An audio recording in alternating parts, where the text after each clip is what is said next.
Well, boys, Euros are in full effect, and would you know the Copa America is over? This is Red Card Radio. Good morning, good evening, good afternoon, whenever you're listening from. Thanks for tuning in. Red Card Radio is a weekly look at the Premier League from three friends who support different clubs. My name is James. I support Arsenal. With me tonight, that is Brad. He supports Chelsea and Charlotte. And down below, that's Sean. He supports Tottenham. And I don't know that hat. It was the Jacksonville Pirates before they were the Jacksonville Suns, which before they were the Jacksonville Jumbo Shrimp. Wow. I thought it looked Pirates-esque to me, but I was like, I don't know the Pirates having ever had a J on their hat, so I didn't want to speak and not know. So he also supports the Jumbo Shrimp. That's who they are now, right? All right. Shout out UVA Waz. My best college friend works there. True. All right. What are we doing tonight? We are in the middle of the summer, so we're kind of in the point where we are we're talking about clubs and what our clubs need. So tonight our main focus is going to be on Arsenal. We're going to talk about Arsenal, the positions, and go through what we think they need, mostly what I think they need. And Brad and Sean apparently have some thoughts about my roster. We do want to have a quick few comments about the Copa and about the Euros, the European Championships, which are going on right now. But before we do all that, if you could hit that subscribe button, ring the sub notification bell. If you're on one of the podcast only sites, hit it with a follow, 5-star review if your platform so allows.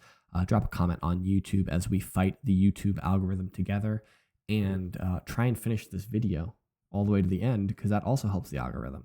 Operation Trick Google still in full effect, because one day 21 subs from 100, guys. We're trying to get to 100 before the new season starts. I just set a goal. Sean, wouldn't it be nice if we did some strategic planning and goal setting together as a group instead of live on the podcast? No. Why would we do that? It would be good. Pre-production doesn't exist on this podcast. Oh man, people would have loved to have been a fly on the wall for our pre-production conversation just now. So yeah, do all those things that YouTube people ask you to do. Okay, so do you guys want to start with the Copa or the European Championships? Copa is easy, bro. Because it's over. It finished. Congratulations to Argentina for winning it. This is a prediction. Listen, we don't care anymore. I'm gonna be spicy with this too. No, you're not. This is gonna be the blandest Brad take. Probably. I got spicy last week, and I'm still mad. If when this pod launches, we don't have a Greg Berhalter's head on a spike, I am boycotting U.S. soccer until he's done. All right, so. You think I will not watch any World Cup games? You think in the next of U.S. soccer? You think in the next 16 hours the U.S. soccer is gonna fire Greg Berhalter? What kind of comprehensive review do you need? Homie's on the sideline yelling 1-1, 1-1, we're in, and then they scored the goal. Like what? Like who? What? I mean, did Greg Berhalter cause Weah to get a red card against Panama? Probably. All right. Well. If this is the level of discourse that we're gonna have over Greg Berhalter, you're right for the player haters ball. Sure. Yes. The players are at fault. I can back Brad up here. I can back Brad up here a little bit. If you, as a manager, do not prepare your team to know that Panama's entire game consists of getting in your head, then that is on the manager. Like, you have to have your team prepared to know that this is what they do. Why are you assuming that he didn't do that? Because they reacted how they shouldn't have. They reacted as if they didn't have practice to. You're removing all culpability from the players here. You guys have no culpability. Why would I assume that he did? The players did not. You're the one making the claim. What about his preparation or game management skills tells you that he actually prepped the team correctly? What about it? We would have beaten Panama if it wasn't for the way we were better than Panama for 10 men for the entire game, but we ran out of steam at the end. We would have beaten Panama if Weah doesn't get a red card. Like I don't. This doesn't seem controversial to me.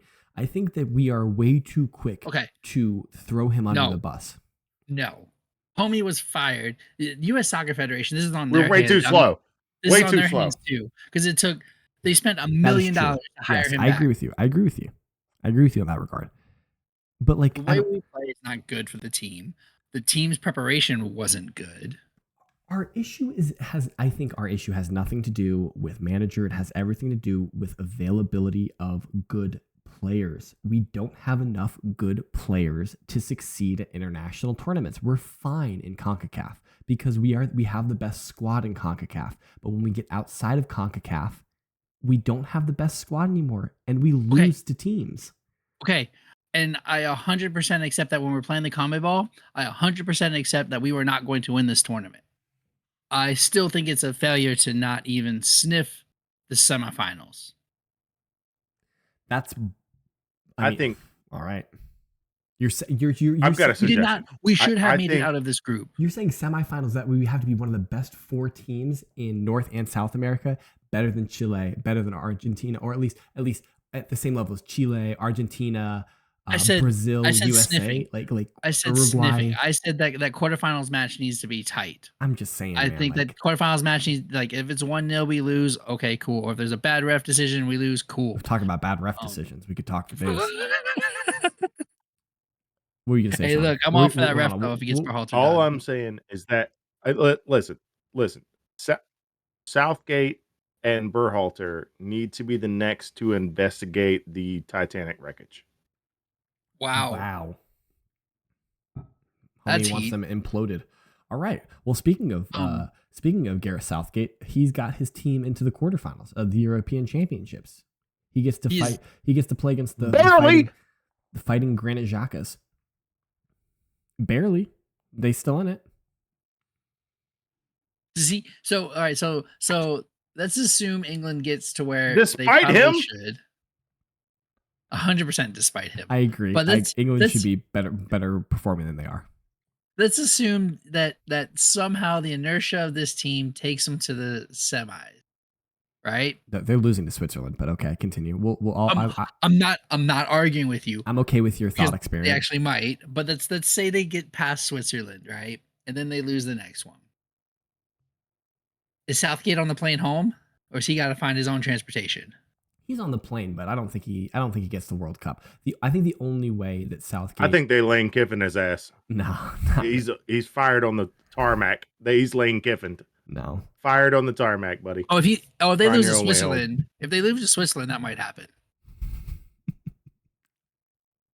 I don't think so. I think regardless of result, he's on the plane home to England, and I think the only way he keeps his job, however, is if he loses a semifinal. No.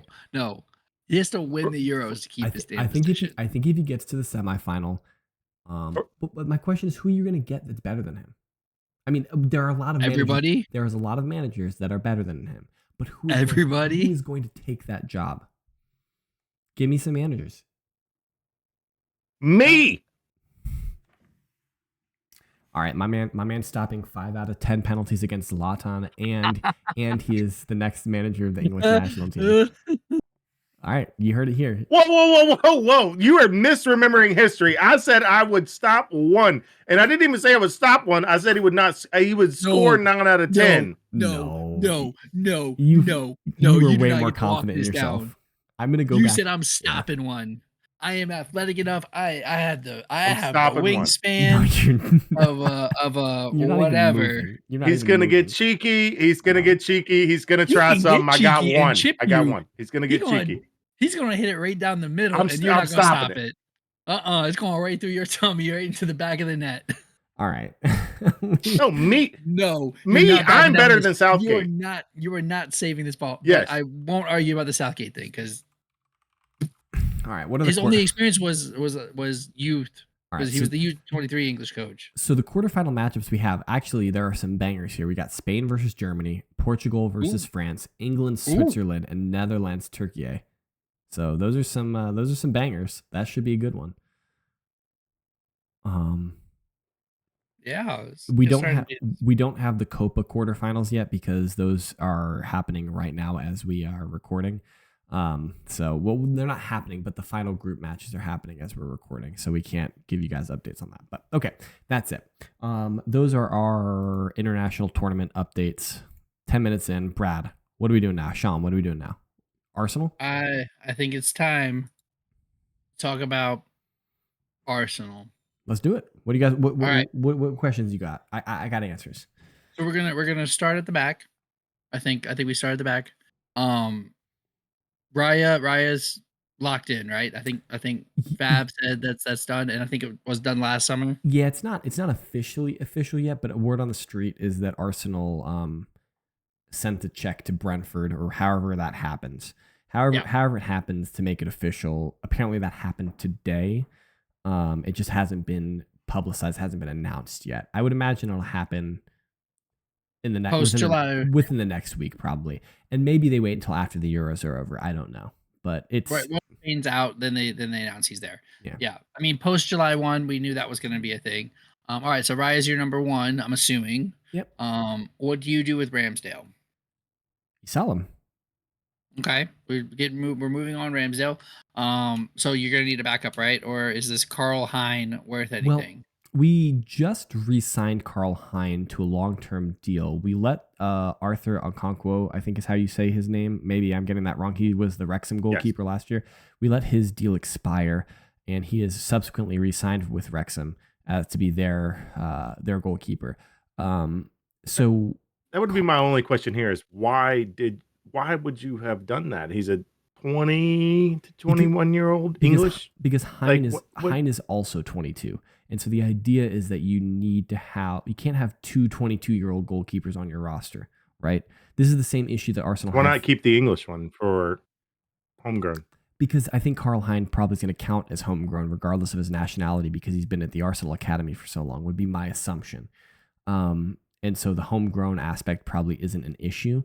But you got to keep one of them. You can't keep them both. And maybe Arthur wanted more money or something. I don't know. But whatever it is. But yeah, we do need a goalkeeper. Apparently we're sniffing around. He's a Spanish goalkeeper. Where is he at? Here it is. Yeah. He's what is that? Espanyol. One of the Espanyol goalkeepers. Jon Garcia is apparently that I've seen that name before. I'm just curious why any goalkeeper, especially a starting one, would come to be a backup for Arsenal. That would be my curiosity. Unless they thought or were given certain permissions, or you're going to get some playing time in the FA Cup in the I mean, like. Yes, obviously, like you're signing someone to be a backup, right? And normally that works out best when they're a youth product. Like, so if like Carl Hein was good enough to be the backup, then like that's ideal. But he's probably not to that point yet.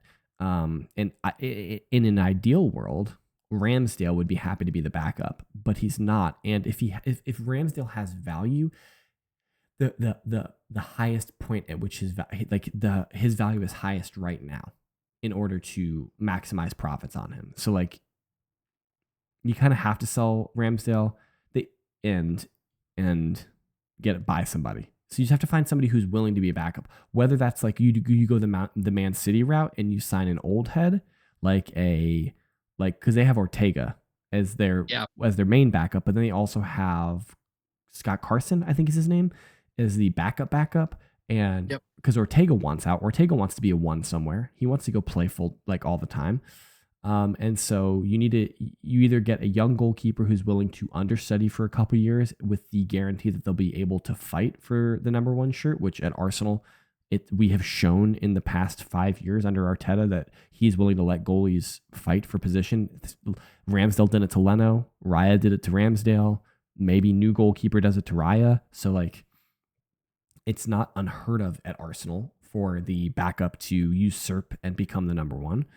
And so, yeah, I take your point though. Like the goalkeeper that we're going to sign is probably not going to be as good as Ramsdale is, but that's because Ramsdale is a legitimate number one goalkeeper for a team in the Premier League. If that's a good answer for you. No, yes, that's what we were looking for. It is. And this kid's 23, so he will so yeah, he's 5 years different. So just like James said, with a couple years understudy.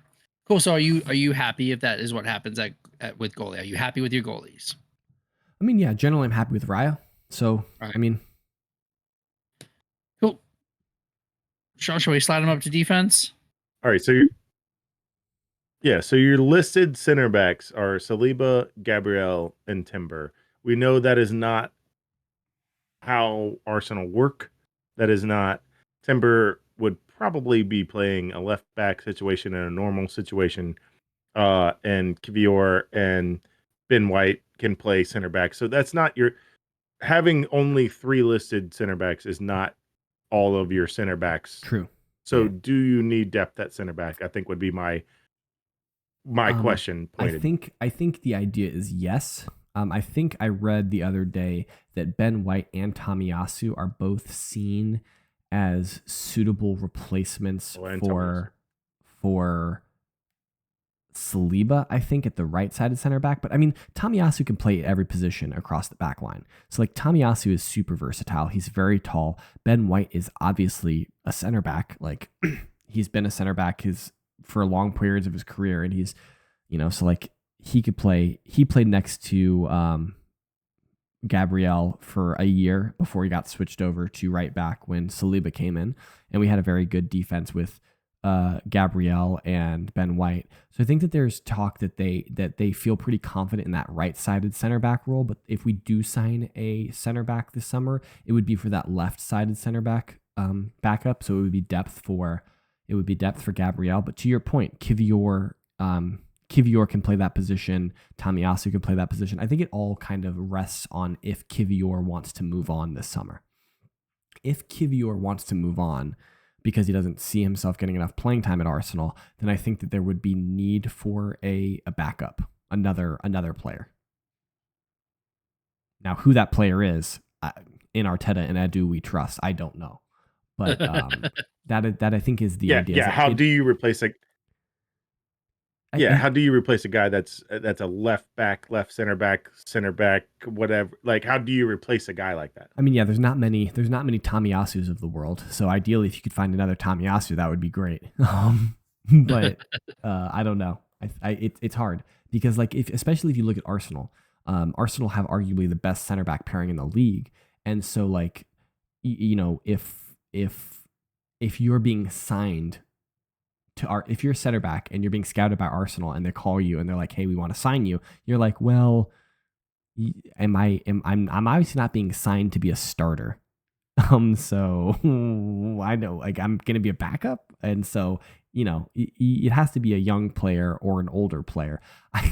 You guys will find this hilarious. I saw a headline, which was probably ridiculous. It was everyone's favorite Arsenal center back from history, Shadran Mustafi, was linked to Arsenal just a few days ago to be a backup.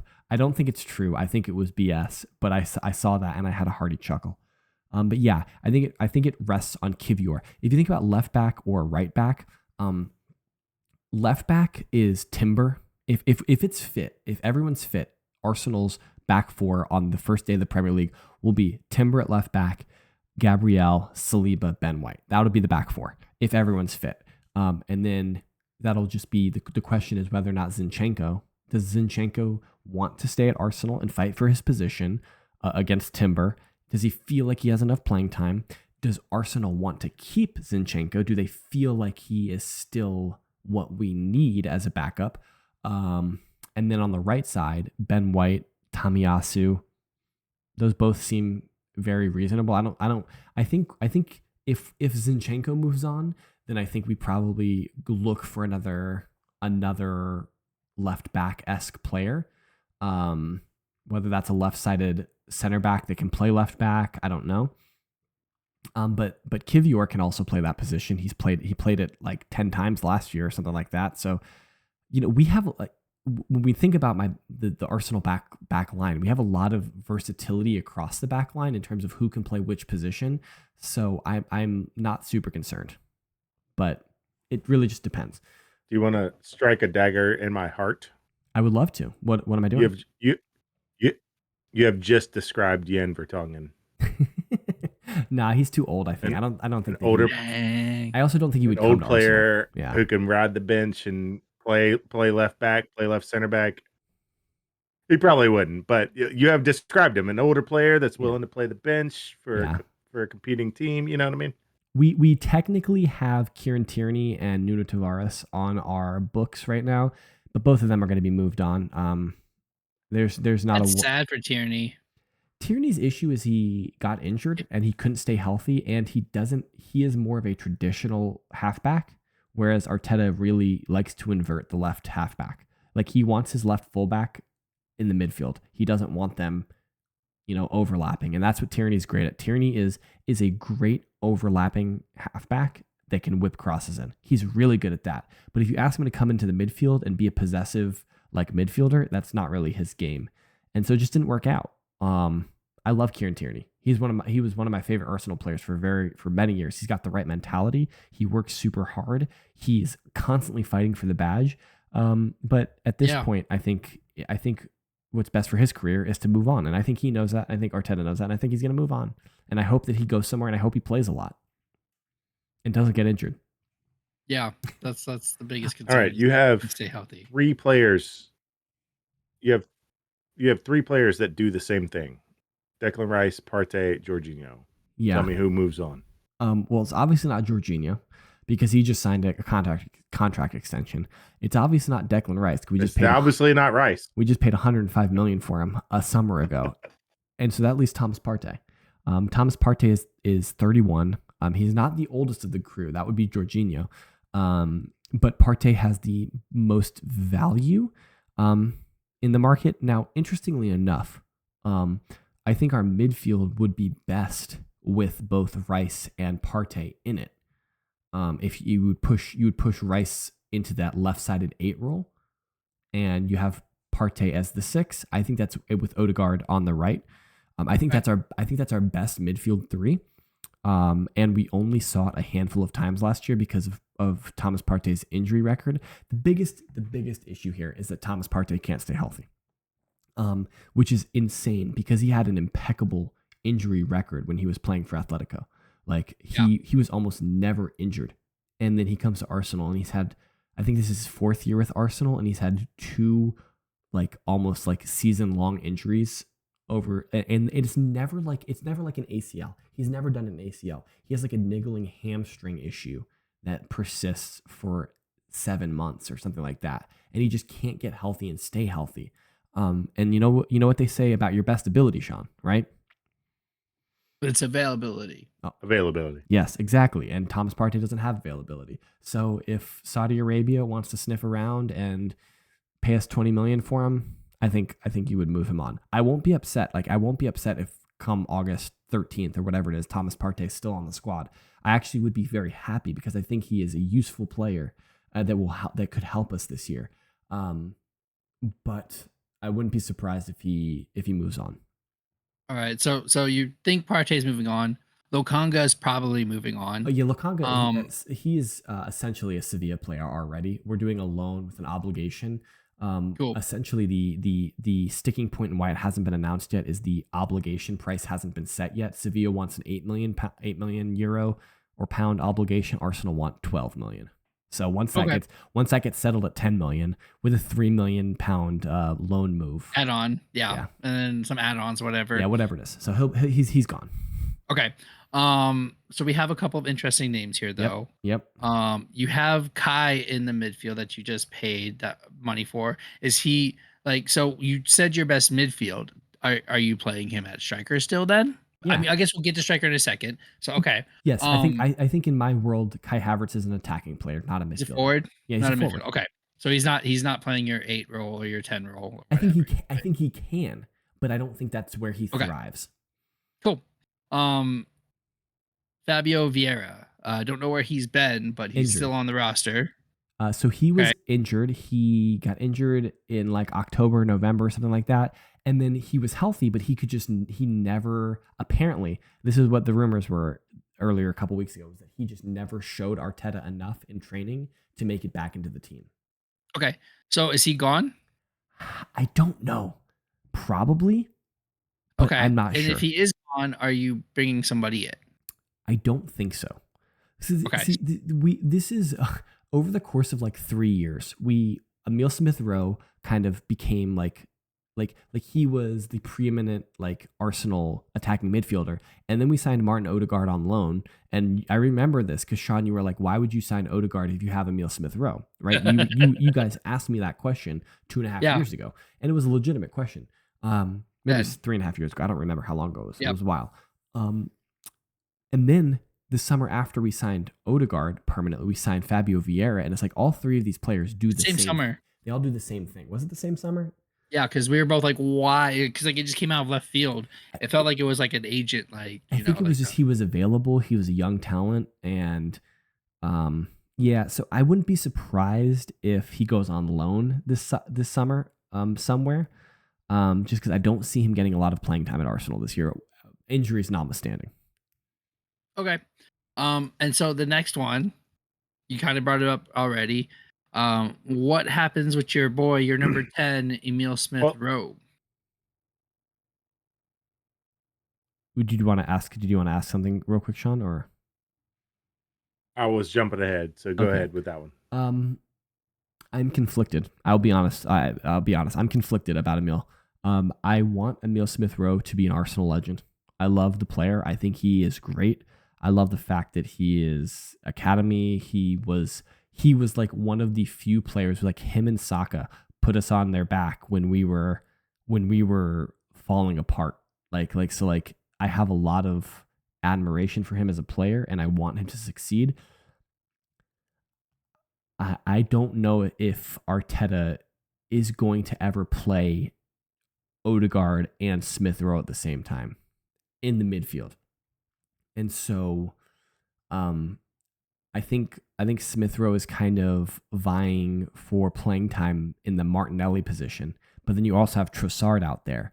And so to me, in the PSR world that we live in, if Emile Smith Rowe can generate 25 million pounds, then that's 25 million pounds of pure profit that I don't think Arsenal are going to pass Say up. no to. Yeah, that's the thing is if Aston Villa comes sniffing again for Emile Smith Rowe, I think Emile Smith Rowe looks at Arteta and says like, look, like I want to be, and he's publicly said this. He's like, I want to be an Arsenal player for as long as Arsenal want me.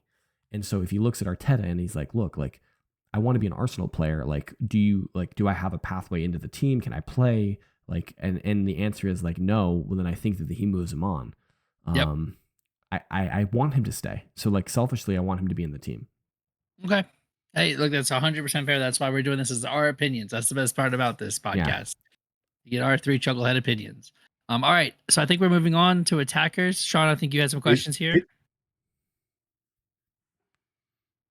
Yeah, well, Emile Smith Rowe is also occupying the 10, which is a problem. He needs to get off of that. Anyways, so left wing, you're good on left wing, right? With Martinelli and Trossard. Like we don't no questions there. Just move on. Yep. Nothing. Yep. Nothing on the left. All right, got it. All right, on the right, you have Reece Nelson backing up Saka. You'd probably want something better than that, I'd imagine. Yeah, so that's the whole thing with another thing with Reece Nelson is he's another academy product. That's another player that would generate pure profit. So I think if an offer comes in for Nelson that's in the 20 million pound range, that Arsenal's going to take it. All right. So so if he's gone, or even with him there, I think John's asking like a backup for Saka. Right? I think Saka played an inordinate amount of games. Well, yes, but I think you have a Harry Kane problem because that was his complaint the entire year. That was his complaint the entire year was, oh, Saka doesn't have a backup, so he doesn't have time to rest. That was his complaint. And so clearly, Reece Nelson listed as a right winger probably is not utilized as a right winger, although he's listed that way. This is Wasn't same way it was with Kai Havertz. It's no big deal, but wasn't he also hurt? so clearly you don't have a clear. I don't know, I don't but think so. clearly you don't have a clear backup for Saka. I mean, But also, how do you get a backup for Saka, right? Like this is because, like I said, the Harry Kane problem, right? Because you're never going to play unless it's like the first round of the FA Cup, right? Because like Arteta's going to ride Saka as much as he can. You're not going to have the minutes. You don't have a shot at like being an understudy for a year or two and taking over for Saka because he's 22 years old. I think rotation. I was going to say, I think if Arteta felt he had a legitimate equal quality or even just like a small step down in quality backup for Saka, Saka would not play as much as he does. I don't think Saka would be playing in the EFL Cup like he was. I don't think Saka would be playing in the FA Cup like he was. I think that in like the meaningless 6th game of the Champions League, Saka wouldn't have been playing. So I think that there were a lot of games where if we had what Arteta thought was a reasonable backup, that he would have. I think Arteta doesn't rate Nelson. So also, but right, I think I would echo. Wait. I would echo that. I would echo that sentiment by saying. I would echo that sentiment by saying that. In at the same regard, on the other side, I don't think Trossard. You need to someone on Trossard to Martinelli is the same way it is Saka to whoever, because Trossard wouldn't have accepted the transfer from a starter from Brighton to question mark at Arsenal if he didn't know that he could challenge Martinelli. Yes, he had, but Martinelli's been given the lion's share of the left wing for sure. But no. Trossard knows that I'm Brighton. Yeah, there were extenuating circumstances with Trossard and De Zerbi. Trossard was like sent away from Brighton. Yeah, there were extenuating circumstances between him and De Zerbi. But I see what Sean's point is that I agree. But why would he pick Arsenal? Why would he pick Arsenal though? He could have picked anybody. Yeah, he came to Arsenal. Tottenham would have taken. He came to Arsenal with an understanding that he would get a fair shot and he would be allowed to challenge, which is true. Yeah, like he wouldn't have come to Arsenal if he wasn't given the ability to say, no, yeah, like you can take Martinelli's position. Absolutely, just be better than him. And to a large degree, Trossard has done that. Where like Martinelli will get out of it, like Arteta will bring Trossard in, and Trossard will have a run of games where his form is up, and then he'll have a dip in form, and he'll bring Martinelli back in. Like if you look at like with the exception of like the number 9 position, because Gabriel Jesus kept getting injured last year, that left winger is kind of one of the more volatile roles because both of them go through hot and dry spells. And so Arteta was constantly having to move between them.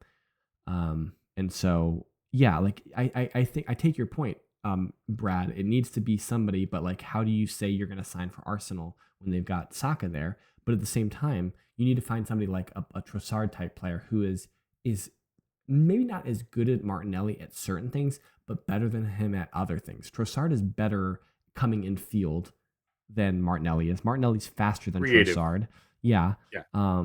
Trossard's probably a better finisher than Martinelli is, and they do different things. And so one inverts, one doesn't. They give you a different dynamic. And so that's kind of what you're looking for. Saka's just very good at everything. Like I agree. There isn't really like who do you get to sign and say, yeah, you'll get some minutes, but Saka's here. It's tough. Like, it's a tough sell. That's why I called it. Yeah, that's why I called it. Like it's y'all's Harry Kane problem, which is a good problem to have. Yeah. But speaking of Harry Kane, right? Let's get to this. Just for giggles, before we move on, just for giggles, let's run it back a year from now or a year ago. Let's say you signed Brennan Johnson as the backup right wing. Would you be happy with that? Actually, now with the hindsight of having seen him play for Tottenham, would you be happy that is your backup right wing? Do I think Brennan Johnson is as good as... Do I think Reece Nelson and Brennan Johnson are equivalent? Is I guess the question. No, he's saying Reece Nelson better. Is Brennan Johnson better than Reece Nelson? Yeah. Pretend he's not an academy graduate for a second. I'm having the same problem you are. I'm not sure. And I didn't. The problem in my defense, Sean. In my defense, I didn't watch as much Spurs as you did this year, and so I didn't see Brennan Johnson as much as you did, and so I don't think that I am as able to rate him as you are. And so when you ask me, do I think Reece Nelson would Brennan Johnson have been an upgrade over Reece Nelson? I don't know. So that's the problem. His GA last year was 15. Yeah, but that's because he was playing. He got playing time. Oh, well, he 5 goals, offset 10 assists. Kulusevski. Kulu, he had to get Kulu up out of that seat. I don't know. Brennan Johnson has been when I watch him. When I watch him, I'm like, yeah, he's a decent player. But I haven't watched him enough. He probably would have gotten more playing time than Reece Nelson got at Arsenal last year. Probably, that's probably true. So I don't know. But the right wing position has been a position. It's hypothetical. Yeah, but that's a position that Arsenal have been targeting for like the last 2 transfer summers. Like we always hear about Arsenal are looking for a right-sided attacking player. Like that's the ever-present thing that Arsenal are looking for in the attack, and we haven't found it. So I don't know what Arteta's looking for. See, I see. Maybe that's true because I'm not into the Arsenal like fan base like that to hear those kind of things. To me, it's your number. You could have got Cole Palmer. Yeah, you're saying you think Arsenal need a center forward. You think Arsenal need a Prima Punta. So you have you and Mark Goldberg. You said you're moving Kai Havertz up to the striker. Yep. Right? You're moving Kai Havertz up to the striker. Kai Havertz doesn't really have a position. I think I've watched him enough to be able to say that. I think you've watched him enough that like I think you agree with me on there. He's not a 9. He's not really a 10. Not an 8. Like he doesn't necessarily have a traditional position. Is he a good player? Yes, he is. Right? Like I'm not taking anything away from him. But as your main number 9, I didn't see it when he was wearing blue. I don't see it when he's wearing red. And I don't think Gabriel Jesus gets it done. You have a number 9. You have a traditional number 9, and you have a guy that is shaming the number of 14 in the Arsenal kit. Wow. Dang. Wow.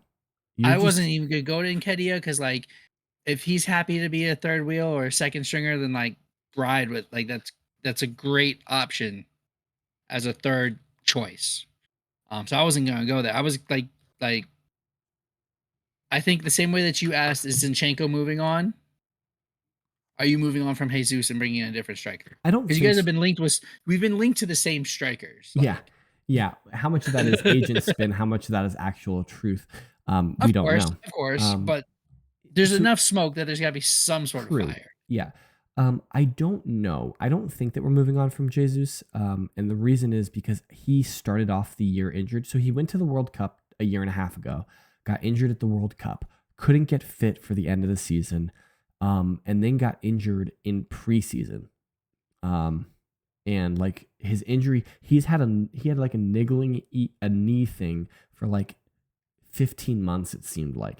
And so he could never get a consistent run of games. But your question isn't whether or not your question is Jesus the answer? Is he the answer to Arsenal's number 9 question?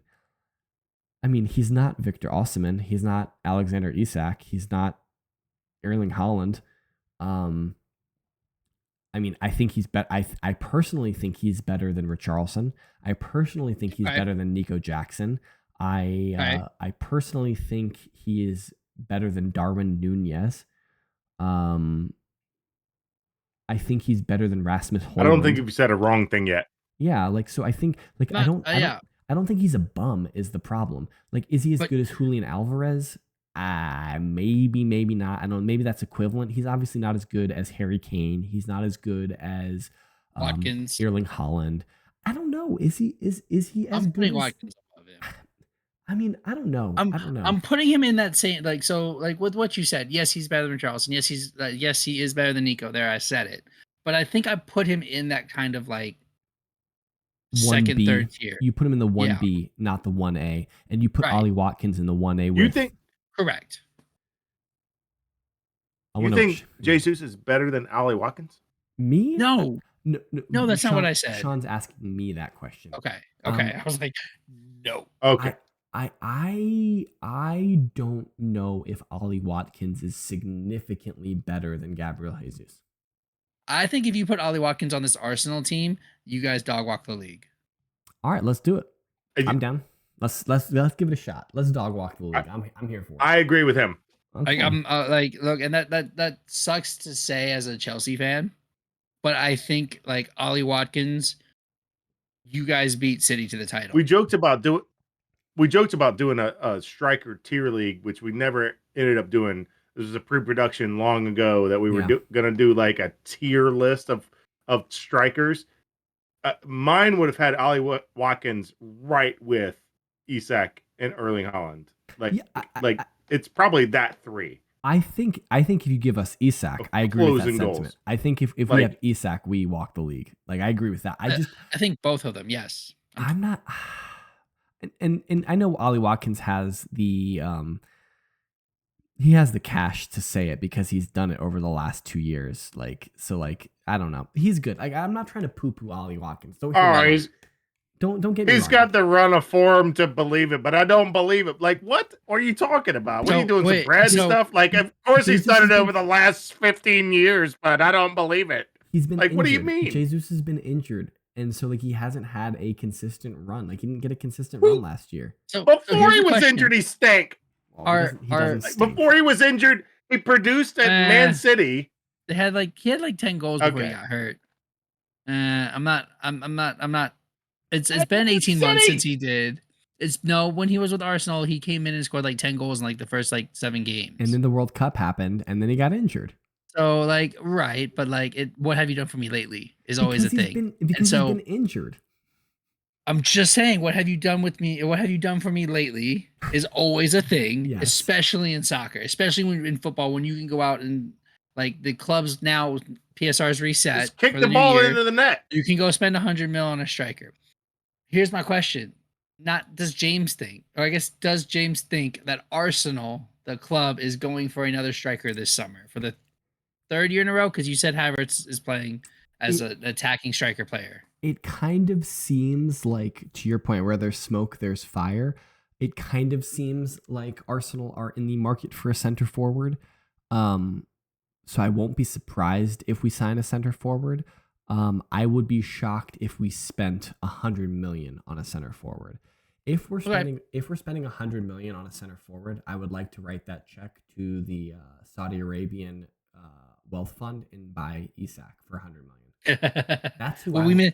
If I'm able to pick my favorite striker to sign and I get my choice and they can't say no, I'm taking Isak over Osimhen. We missed that. We both missed that boat when Brighton came in and bought their youngin for $30 million. They have their PSR. Yeah. So we missed that chance. But okay. So overall, let's see. You are adding a backup goalie. Evan Ferguson. Yeah. The problem is Evan Ferguson trying to buy anyone from Brighton is a disaster. The hardest thing ever. It's the worst thing ever. Yeah. But to recap real quick. Yep. You are buying a backup goalie. True. You're buying some sort of defender for backup because you think there's going to be leaving there. I think there's departure. So on the left side. Okay. Yeah, left side. Yep. Midfield, you're happy. I wouldn't. You wouldn't be shocked if somebody's there. I wouldn't be surprised if we signed a central midfielder if both Smith Rowe and Fabio Vieira move on. Right. And Partey. Okay. If we lose Partey, Smith Rowe, Vieira, then we're definitely signing a midfielder. Because you guys have 6, 7 now. So yeah, that makes sense. I'm with you. So if enough departures happen, then that happens. So, and then we are in for a backup right winger, and you think they're going for a striker. I think Arsenal is. I don't know if James is, but I'm with right. So 5 players, and your outs. There hasn't really Ramsdale. Smith Rowe, Fabio Vieira, Zinchenko maybe, Kivior maybe. I out of the players you just listed, and I'm a Chelsea fan, so take this with a grain of salt. I think all of them end up in that 25 to 15 mil range. Yeah, probably true. I think Ramsdale has the greatest value of them all. Yeah, I wouldn't disagree with that. So. And so like you're gonna have to sell enough, or you're all gonna be in PSR trouble again next year. Well, word on This sucks. I mean, we should just sell the Emirates to Kroenke, and Bro, do it. We didn't sell the stadium. We don't I own. think if we Technically, could Chelsea get doesn't own the Kivior stadium. for By the way, 25 million, I would take it all day. if Spurs could get All day. Kivior for 25 million, yeah, it would be a good deal. 25 million. I mean, Kiwior is probably I'd take him all day. He's probably 35, right? Because he's also Premier League tax.